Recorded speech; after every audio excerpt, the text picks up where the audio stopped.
अंधश्रद्धा असतील त्या दूर झाल्या पाहिजेत. बुवाबाजी जे आहेत ज्याच्यातून लुटलं जात असतं, अशा प्रकारच्या गोष्टी होऊ नये. आज आपण पाहतोय की इथे प्रयागराजमध्ये या ठिकाणी गंगेमध्ये स्नान केलं जातं, स्नान होत आहे, ती श्रद्धा आहे.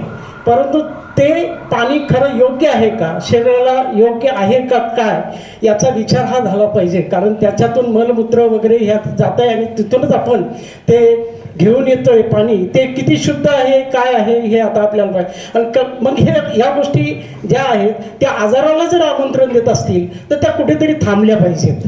तुमची श्रद्धा असावी असं माझं मत नाही. पण या गोष्टीतून जर आपल्याला काही आरोग्याला घातक होत असणाऱ्या गोष्टी असतील तर त्या थांबवल्या पाहिजे.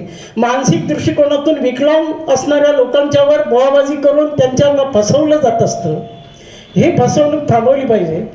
आपण शिक्षित आहात, सुशिक्षित आहात आणि मग अशिक्षित असणारा जो समाज आहे त्या अशिक्षित असणाऱ्या समाजाला जर आपल्याला योग्य मार्गदर्शन करायचं असेल तर ते तुमच्याकडे येत असतात. तुम्हाला मग माहिती असलं पाहिजे की बाबा यापासून या गोष्टीपासून अंधश्रद्धा निर्माण होते, त्याच्यातून घातक प्रमाण वाढतं आहे, हे कुठेतरी थांबलं पाहिजे. आणि म्हणून हा दृष्टिकोन ठेवून, वैज्ञानिक दृष्टिकोन ठेवून ही अंधश्रद्धा निर्मूलन समितीची स्थापना या ठिकाणी झाली. आणि आज सर डॉक्टरांच्या बरोबर अनेक वर्ष काम करत होते. आज ते महाराष्ट्र राज्याचे सरचिटणीस आहेत आणि ते आपल्यापर्यंत आले.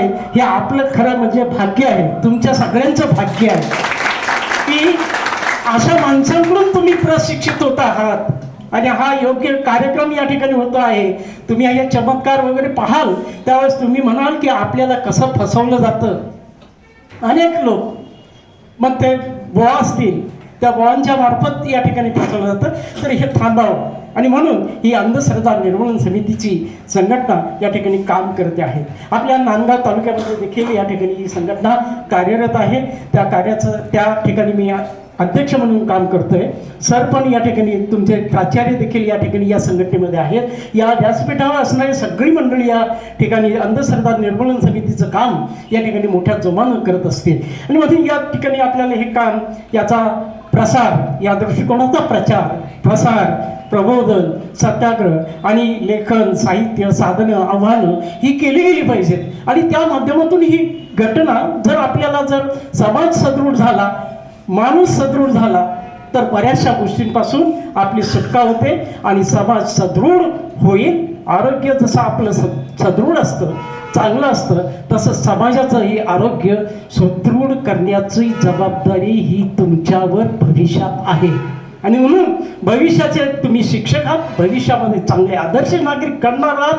तुमच्या माध्यमातूनच समाजामध्ये प्रचार प्रसार होणार आहे. आणि म्हणून आजचा हा उपक्रम ठेवण्यामागचा हेतू तो होता.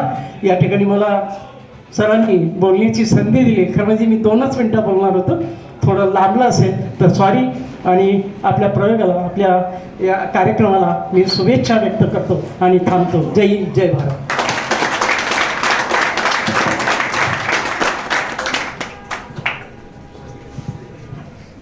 धन्यवाद सर. गुरु असावा पण भोंदू नको, शिष्य असावा पण ढोंगी नको, नेता असावा पण तो लबाड नको,